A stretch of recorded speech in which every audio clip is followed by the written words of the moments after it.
Good evening, everyone joining us from across the globe. We do have some people with us on Zoom from our membership network, and we are live on Facebook. We are recording this conversation as well, and it will be up on our YouTube page later on and on our Anchor podcast. We are GH Scientific across all major social media platforms. And tonight's Gheeks by the Fireside conversation is an exciting, interesting, unpredictable one by an amazing young lady that I have an honor to be connected with. And I'm super curious to find out a lot more about our guest tonight. Her name is Nana Ama Odom. She is a clinical scientist at the moment. And I say at the moment because she embodies a wealth of scientific careers. And the main theme of this evening's conversation is really around women in science, career transitions, moving countries, and really appreciating the richness that a career in STEM can bring to you. And so without further ado, I'm going to introduce Nana Ama Odom just to say hello.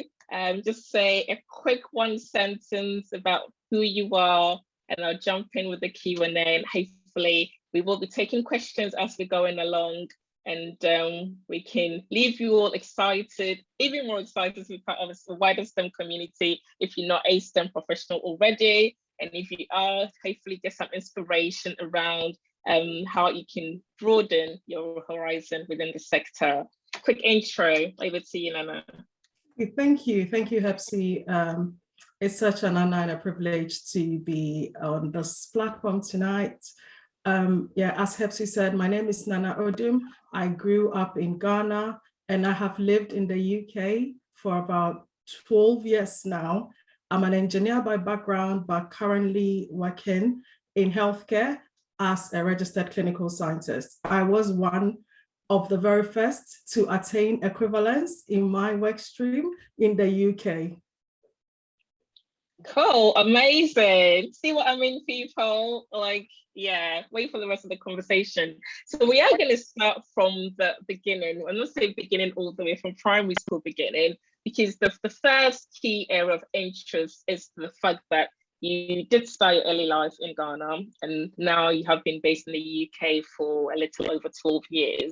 And usually for a lot of people, they feel moving countries would set them back in terms of the career paths that they may be on, or perhaps they have to completely change the sectors and the courses that they may have started with in Ghana, or whichever part of the world that they may be transitioning from to a new country, trying to navigate your way and finding your foot in the career sectors that perhaps you started out wanting to be in. So if we come back to your own career transition, I know you did go to KNUST, so any KNUST people in the call, here's an alumni for you. But let's start secondary school, because when it comes to National Science and Maths, we know Ghanaians love the Secondary School Association.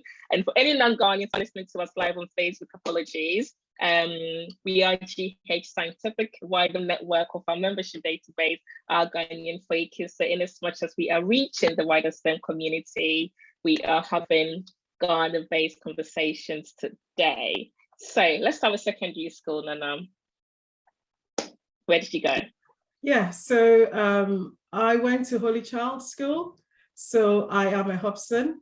It's an all-girls school in Ghana, and I studied sciences. So I did the 4 sciences: physics, chemistry, maths, and advanced physics, chemistry, biology, and advanced mathematics. From there, I moved to the KNUST, where I studied physics. In between my secondary education and my university education, I got an opportunity to give back to a school in my local community. So I was a teacher in a primary school teaching maths and English for pupils in years 4, 5, and 6. And then I moved to the university. I gained a lot of skills whilst doing this after secondary school, and then started my university education, BSc Physics, while studying physics, I came across medical physics, and so took a few modules in medical physics, and so graduated with physics with medical physics. Following on from there, I moved to the UK. Okay, wow. I did not know you were a fellow Hobson. So, of course, we have an amazing lady in the room. So I will now claim my association to Holy Child School. Fellow alumni on the call. And yeah, all of the Hobsons listening, we have two amazing Hobsons on the call. Yes, okay, great. So started from Holy Child School or secondary school. And it's quite unusual, I suppose, perhaps it's just my perception, to go, well, I suppose move on from Holy Child School and go teach primary? Was it just to get work experience? Was it while in away time? Was it a passion that you had? So really, the local school provided opportunity for their alumni to come back and then give back to the school. But I was really fortunate to have had my younger siblings in the school. So based on their association, I wanted to give back as well. And that was why I stepped out and then reached out to the school to get that opportunity. I guess it's because growing up, I just loved teaching kids, teaching my peers as well. So I grew up in a community where there was a community teacher who would come around and teach maths, and I would just get the younger ones, the very young ones. And I was in primary school, but I would teach the young in sort of nursery. I focused on them and taught them basic math skills. So I thought it was great to just do what the alumni are doing. And the school provided me an opportunity, which was really great. Yeah, I mean, it's the first of such story I'm hearing, aside the intense preparations that I know a lot of the boys' schools give to their science and math students. I didn't realize there were some schools in Ghana who had, I suppose, programs where alumni could come in and support the teaching of the, I suppose, next generation of the school that they had gone to. Is this quite common? I'm not aware of this. Yeah, I'm not aware of this. So this is Cosmos School, and Cosmos School was a very local school. I don't know if there's anyone who went to Cosmos there. And so a lot of the students were from the local community. So I believe it was just a part of, it was one of their social responsibility, I would believe. But I had a lot of and I had a Holy Child girl, my mate, who was also working there at that time. So I had a bit of association from a peer who went to the same secondary school as me. And then I had my siblings as well, in addition to living in their community as well. That's amazing. And I'm only on this at the moment because there is a Ghana STEM network. There may be some people on this call from there. And there's been some recent conversations actually around, I suppose, teaching in general and how we can improve that segment. I think it's really amazing if a lot more community schools can adopt this model where, you know, alumni of the school who've gone on, completed secondary school and are in a position to give back by supporting the teaching staff, could go in and do that. So yeah, that's great, that's interesting. So fast forward now, we're going to KNUST. Oh my gosh, BSc Physics. Like, it's March, it's International Women's Day, and we all know physics is one of the subjects where it's perceived that there are not many ladies in the industry. Of course, the feeds into engineering and the subsequent conversations that we will have. But BSc Physics and then going on to the medical physics. Let's start with the dynamics of the class cohort around the time that you took on this BSc in physics. Was it fairly balanced? Was it skewed in terms of the gender? What was the experience?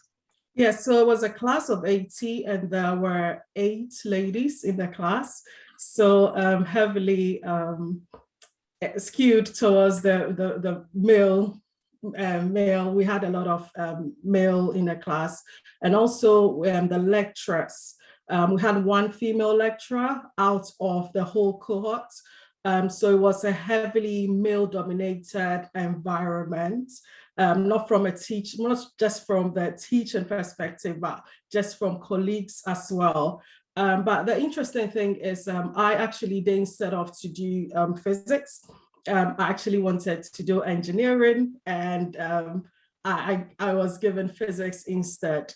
I actually also wanted to do mathematics instead of physics, but had a few interesting conversations. And one of them, which really stood out to me, was if I pursued physics, then I would have opportunity to go cut across all forms of various sort of career paths. Whereas if I do maths, I may be restricted. But going into physics, you could go into medical. I could be an actuary, similar to going through physics. I could go into economics. I could go into the sciences, biomedical engineering, computer science. I think there's a lot.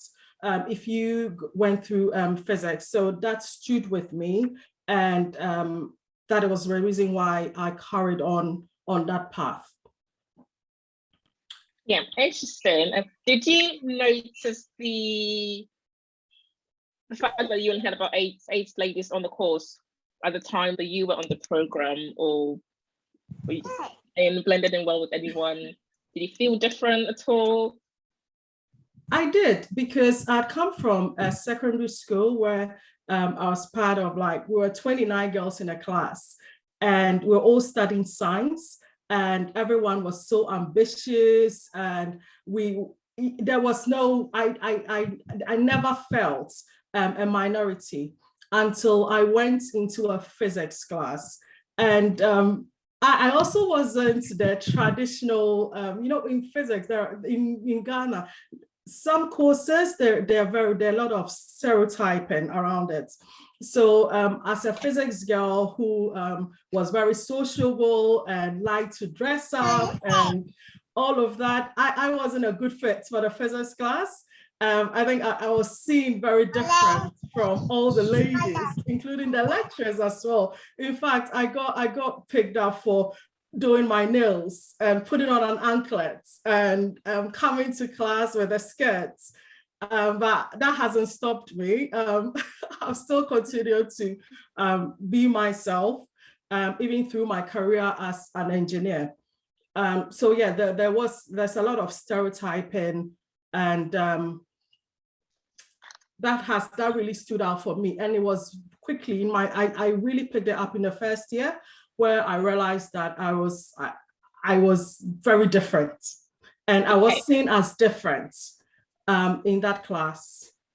Did that affect your confidence on the program? I suppose that there have been some studies, some people do say when there's that mixture of girls going from an all-girls environment and suddenly being mixed in with boys as well, they tend to just take a back seat, and they're the guys doing your thing and we just blend in the background. Did that affect your confidence at all in any way, or just made you stronger going forward?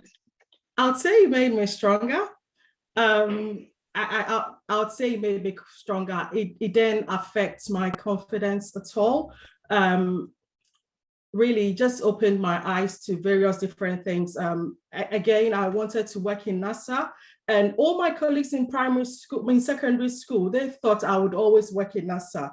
And so I had my friends who would buy me books around like astronomy in secondary school.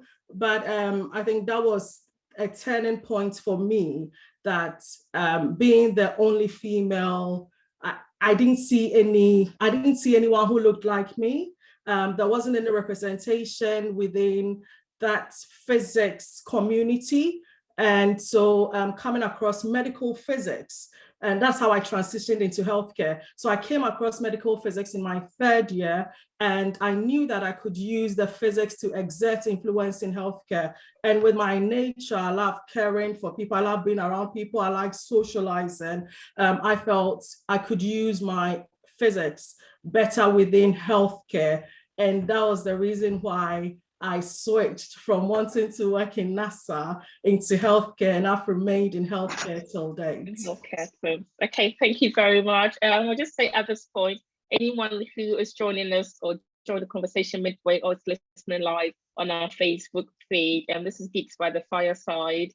I'm the host, Dr. Hephzi Tagoe, co-founder of GH Scientific, and our guest tonight is Nana Odom, who is a clinical scientist with a background in, as you've just heard, physics, and she has transitioned over the years across various career sectors, and we're going into the conversation to then lead on to her post-educational degree qualification based to her transitioning after her degree and the career paths that she's gone on to next. If you do have any questions during the conversation based on the Zoom, feel free to put it in the chat. We do have two of our community and our staff looking after the chat. And if you are on Facebook, you can start putting your questions through as well. And one of our team would pick that up as we go through the conversation. Okay, so KNUST is done. We have gone physics, and then we did specialty in medical physics. Did I get that right? It was a specialty in medical physics from, yes, okay, excellent.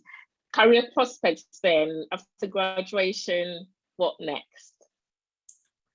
So actually, before I come to before I step into the UK, I wasn't, how I got to know about medical physics, it was such a coincidence that KNUST were specializing in medical physics. So I took a gap year. I was on the bus when I saw Faraday School of Medical Physics, which is King's College. So I actually got off the bus, which was a bus to Camberwell. So I got off the bus and then just walked into the office and said, I've seen medical physics. I'm just keen to know what you do. So they told me about medical physics. They told me about ultrasound, MRI. And then interestingly, when I went back from my gap year to KNUST, they had started doing these specialisms. So after my specialism, I decided to do my master's. So I came into the UK to work for a bit and then investigated a bit more around what medical physics was and what how I could use my physics in healthcare. I ended up with choosing a biomedical engineering degree at Brunel University. So I did my master's in biomedical engineering. Whilst also investigating or looking into what I could do from a career perspective, I also came across the clinical scientist scheme, which is a nationally accredited scheme which allows you to get the protected title of a clinical scientist. At that point, there were specific universities that were accredited and would offer the master's degree, and then you have a work-based, you then apply for a work-based sort of placement, and then you go through the whole portfolio, and then you come out with a registration. So with my naivety, I applied for university, and coming from Ghana, I just assumed that every school was accredited. So I started my master's, and I quickly realized that I wouldn't be able to pursue my clinical scientist registration. I was well into my into the master's, but my university really helped me. And so what I did was I stepped out and reached out to various hospitals if I could do my dissertation with them, which meant that I would get some practical experience in the hospital to enable me pursue the career path that I wanted to. So I was fortunate to have been accepted by Guy's and St. Thomas's Hospital, where I did my master's dissertation in MRI, using MRI in radiotherapy treatment planning for head and neck cancers. So as part of my master's, I had to do QAs on the MRI, also take MRI, because MRI images have a lot of distortions. I had to run MATLAB programs to remove the distortions, get a clean image for them to fuse it with CT images and then do the radiotherapy treatment planning. At that point, that was one of the hot researchers. And so, and every hospital, every research institute, imaging research institute was looking at fusing MRI and CT images in radiotherapy treatment planning for especially areas where you have a lot of tissues. So it sets me on a sort of a right path. And after my master's, I applied to go on a clinical scientist scheme, which meant that I would have to do a second master's. So whilst applying for it, whilst completing the MSc, my dissertation, I saw a role in a hospital. You know what, all I wanted to do was just get my foot in a hospital and exert influence, work with patients, just contribute to improving patient outcomes. So I took on a role in an engineering department whilst completing my dissertation. Okay, so we will pause here. There are quite a few interesting things. I need it to be an interesting conversation. So I'm going to go back to front now. Let's start with, first of all, I should just say congratulations. You certainly seem to take the lead and go for what you want, however way you're navigating your path to get there. So that's, yeah, hopefully some inspiration for a lot of you on this call. Let's start with the gap year. Is it quite common for graduates or students at university in Ghana to take gap years, or around the time that you were taking the gap years? Is this something that's quite common? And what was the reasoning behind taking that gap year? I think it was more of a personal reason. I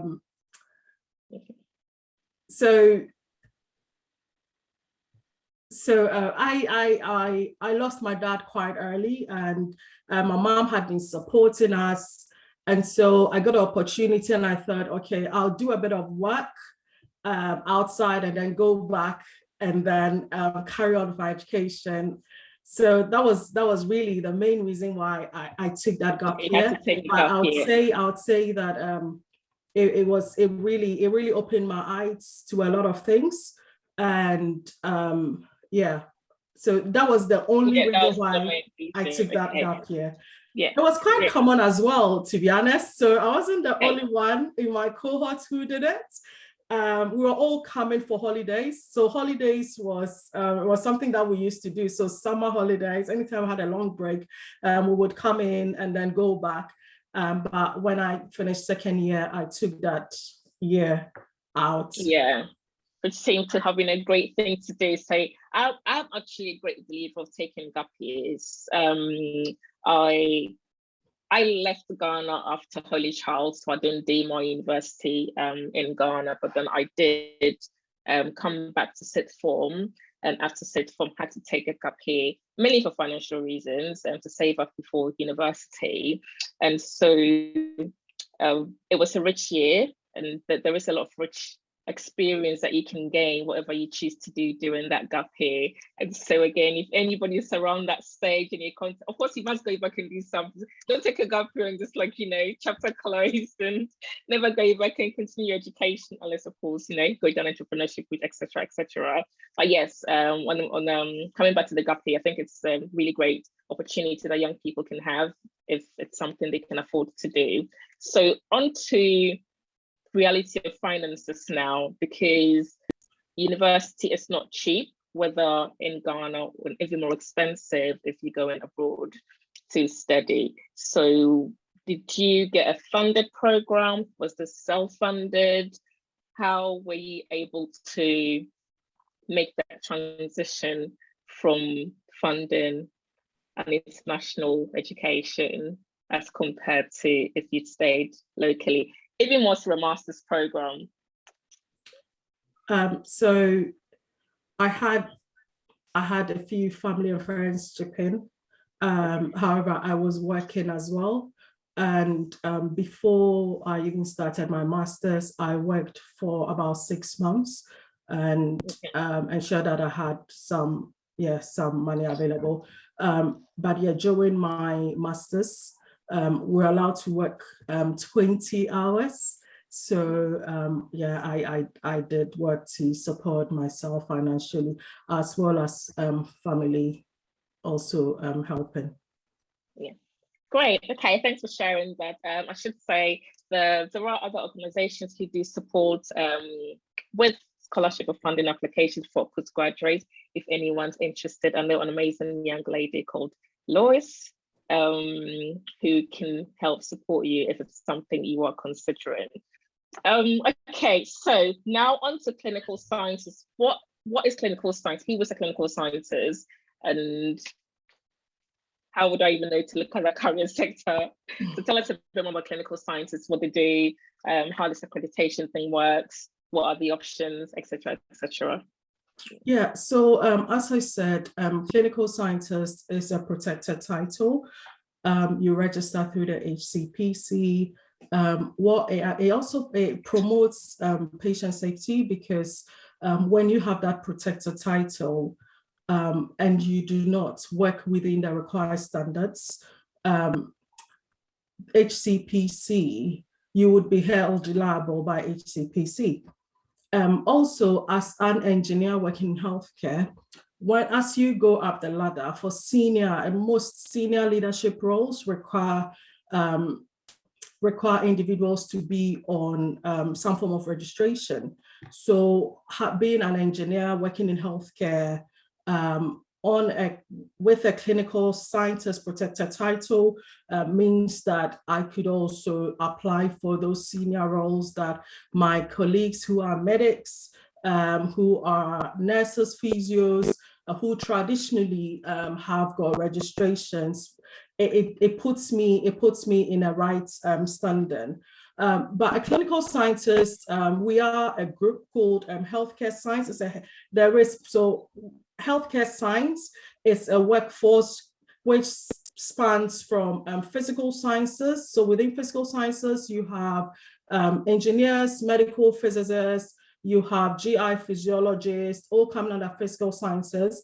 And then you have physiological measurements, you've got biomedical scientists, you have cardiac physiologists, neurophysiologists.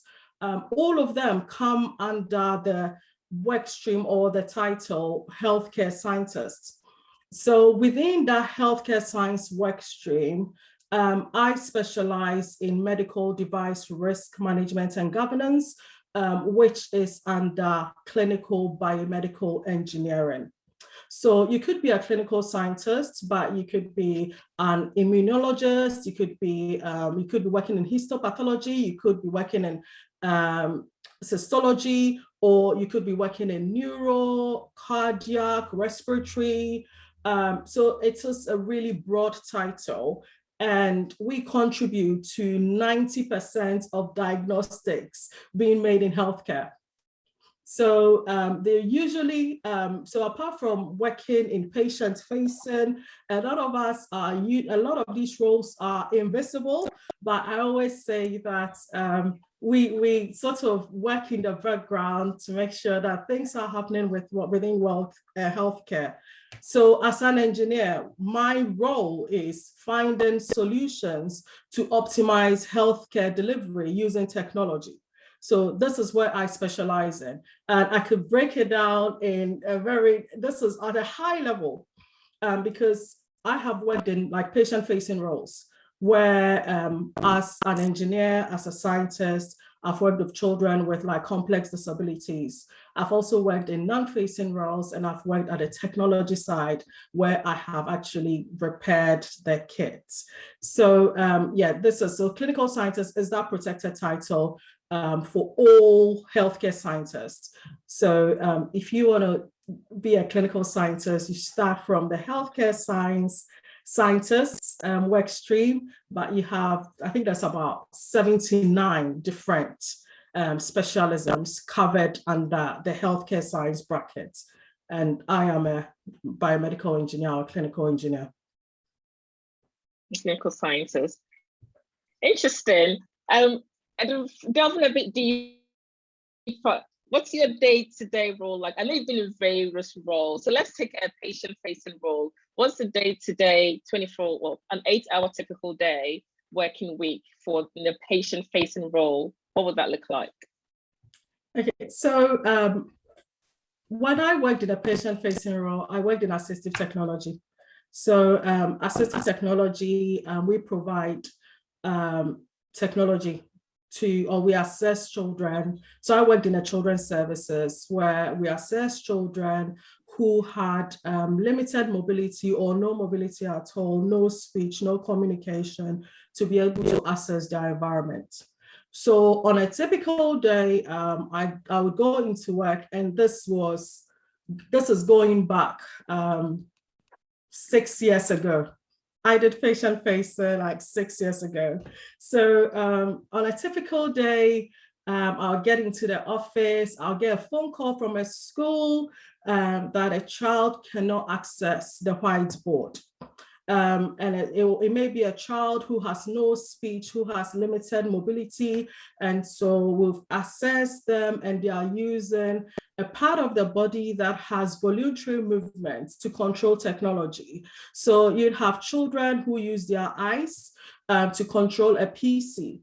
And that PC will enable them interact with a school class whiteboard. So either raising their hands or notifying a teacher or the TA, or even engaging with their peers in their classroom by using the PC as their voice.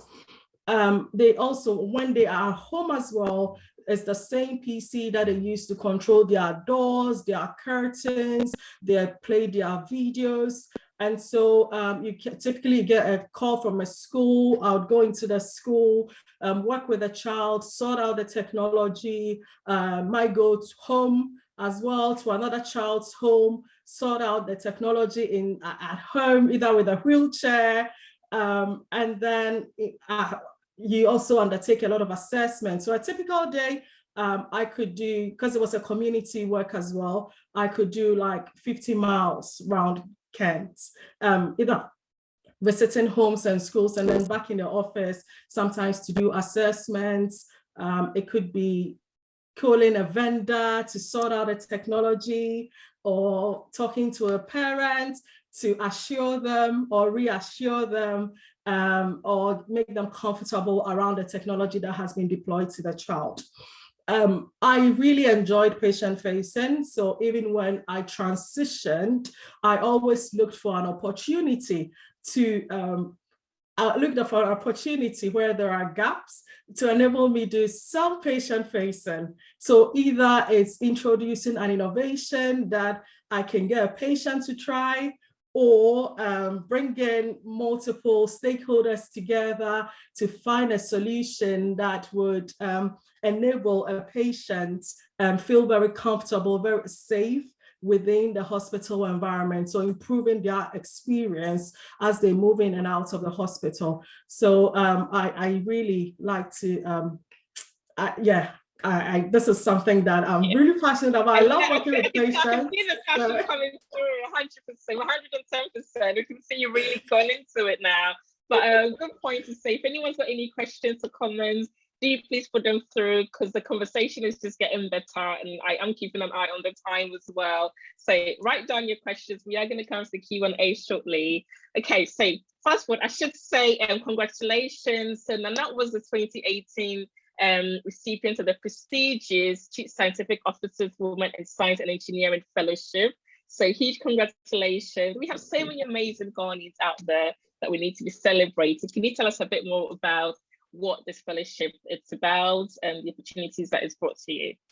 Yes, so this fellowship was to provide women in science, in middle management, healthcare scientists in middle management, an opportunity to go through some leadership training, as well as provide opportunities for them at leadership level, as well as increasing their visibility and raising their profile within the healthcare science, within healthcare leadership in the UK.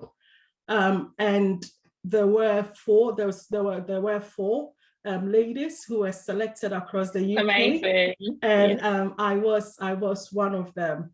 And that was the same year that I also got my equivalence to clinical scientist. And again, I was one of the first people in the UK. So there wasn't anyone who had ever done it.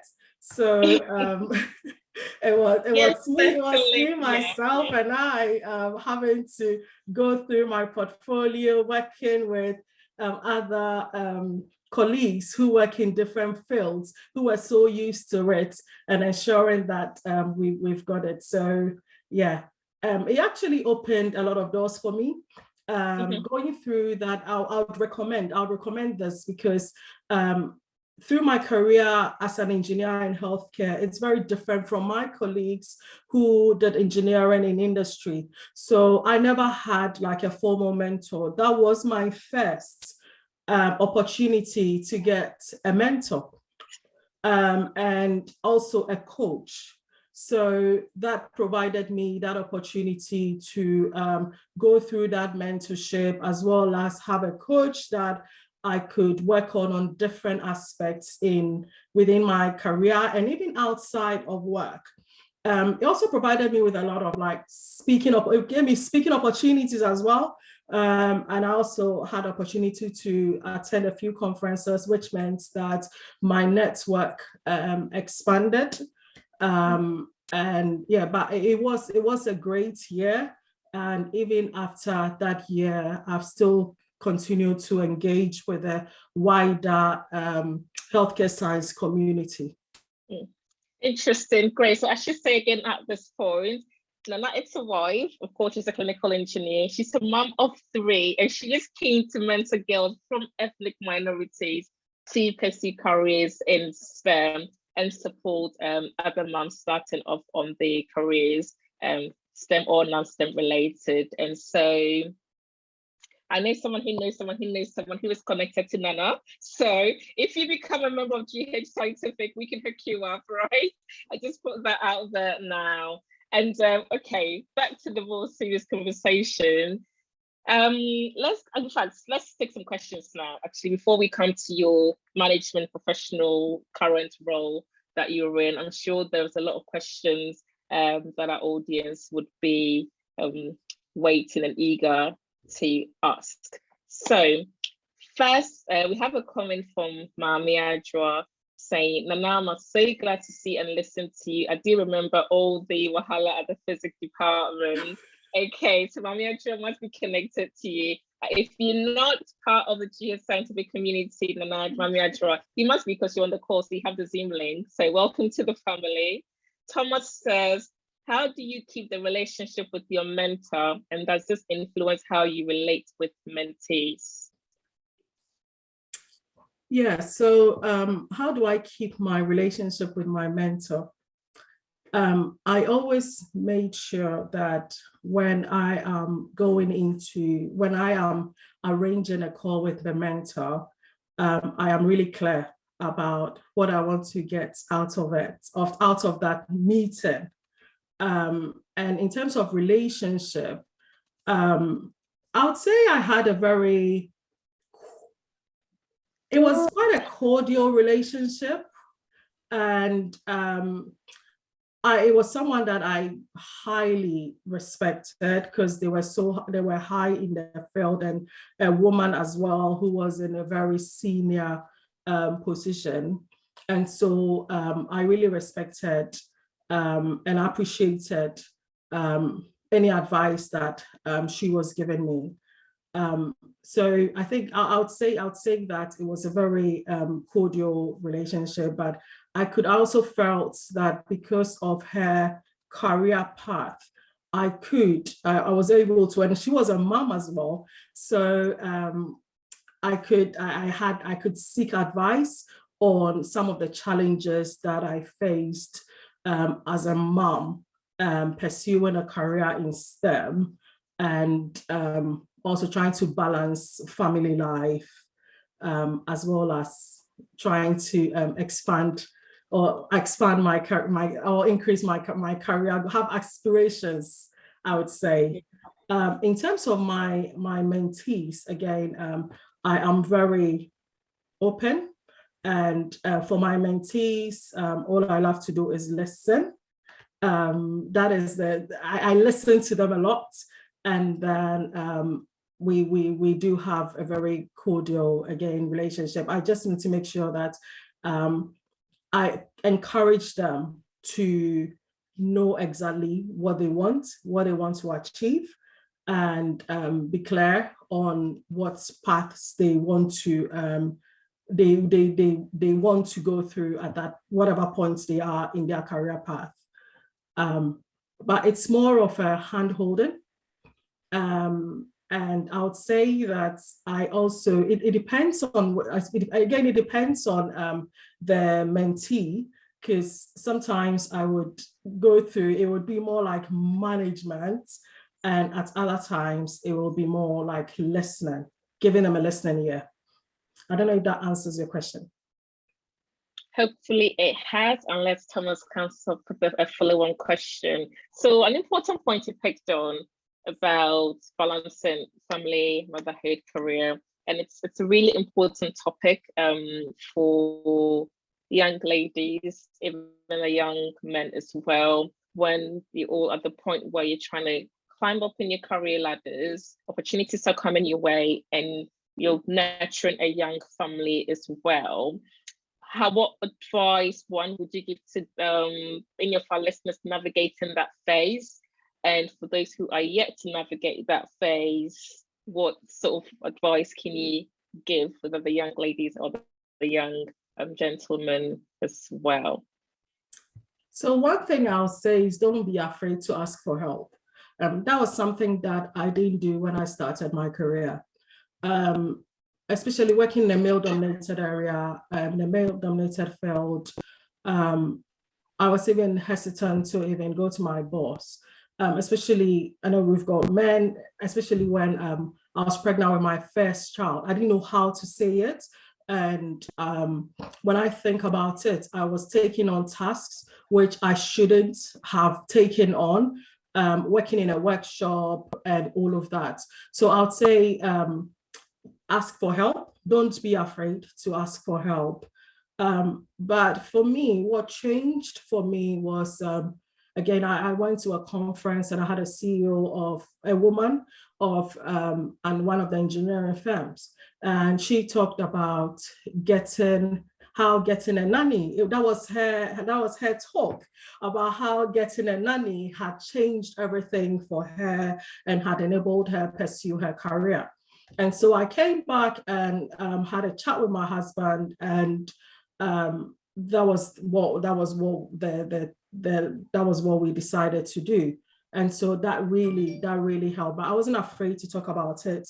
Again, that's another kind of stereotype in there. Living abroad and you having a nanny, no one would understand you within our community. But yeah, I had to do it, and I keep telling people that was when I had to, it was like delayed gratification, right? Or I had to forego certain things to be able to have a nanny. So all the luxury that you could get, I thought, no, I'll put that aside. And I had a nanny to be able to enable me pursue my career. So I had a live-in nanny for 7 years. And that enabled me to, I've worked 235 miles away from home before. I've lived away from home for days, weeks, and I've had my husband and the nanny who supported at home. But I love being a mom as well, which means that it never stops for me. So on weekends, at every opportunity, I'm doing a lot of activities with our kids. And so I love to bond with them. And doing virtual good night time. So I've been through all of that, putting them to sleep on FaceTime, doing bedtimes on FaceTime. But that is what I've had to do. Did you ever have to deal with mum guilt? Oh, a lot. A lot. Right. A lot. But it's interesting that as the kids have grown now, They actually see me as their role model. And it's, yeah, I used to get a lot of, all the mummies were here, mommy, and you were not here. I think, okay, I will be. I used to get that a lot. Sometimes it kicks in, but my oldest is now 12 and my youngest is 8. And they've seen me. I started my career when I had my first child.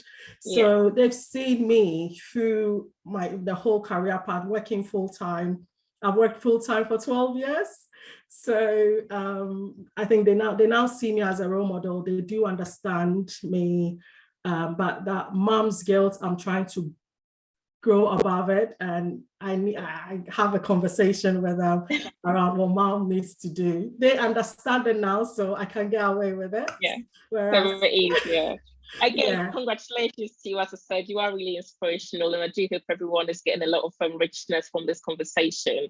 So all the sacrifices certainly paid off, because at the moment you are leading the second world's best hospital as of 2022. That is such a huge achievement. I have purposefully not mentioned the name of the hospital because they're not paying me for free publicity.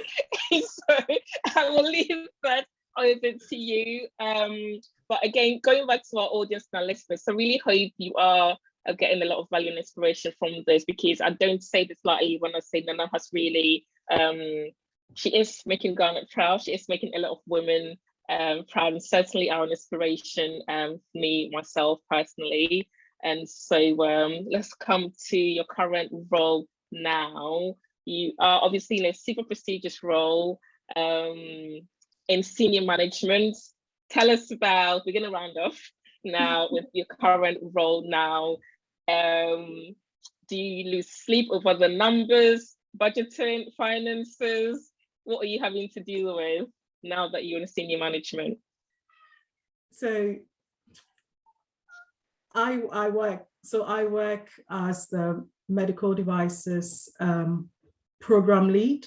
I'm also a clinical engineering manager at Cleveland Clinic.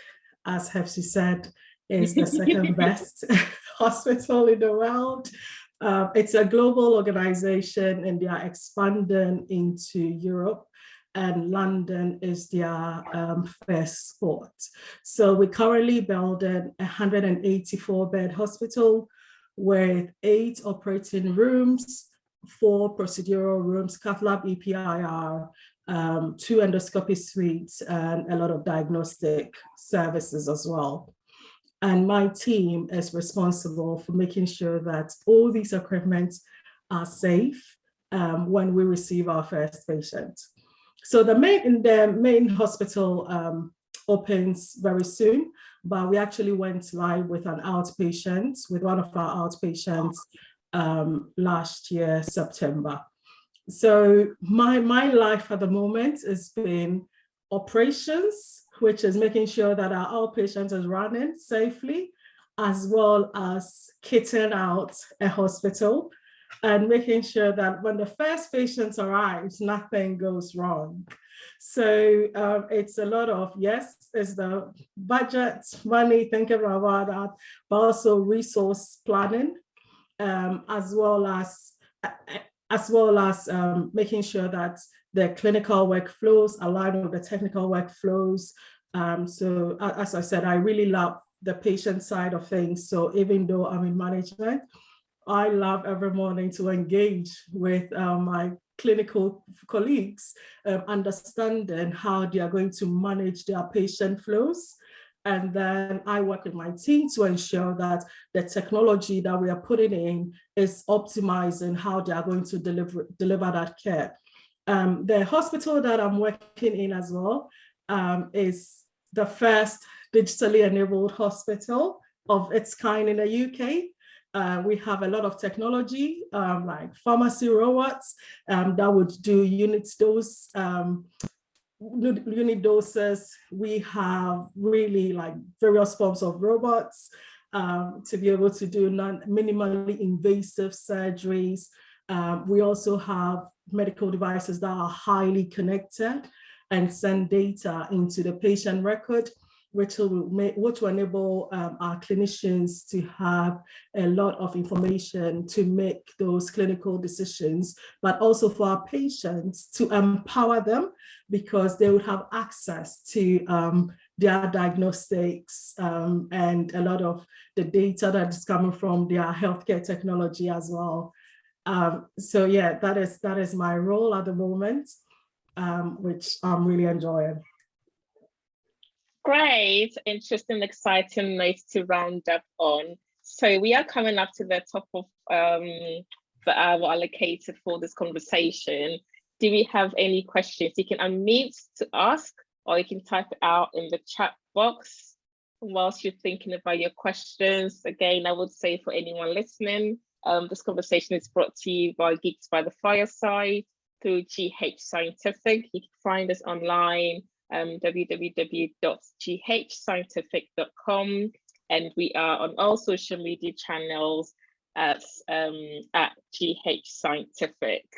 For anyone who wants to connect with our guest Nana as well, you can send us a message directly on GH Scientific, and we will do the introduction and link you up. Can I share your socials, Nana? Yes, you can. Please feel free. Do I have permission to? Okay, so for those on Instagram, she is Distinct Nana 82, DISTINCTNANA 82, and you can find her on LinkedIn as Nana Odom, ODOM as well.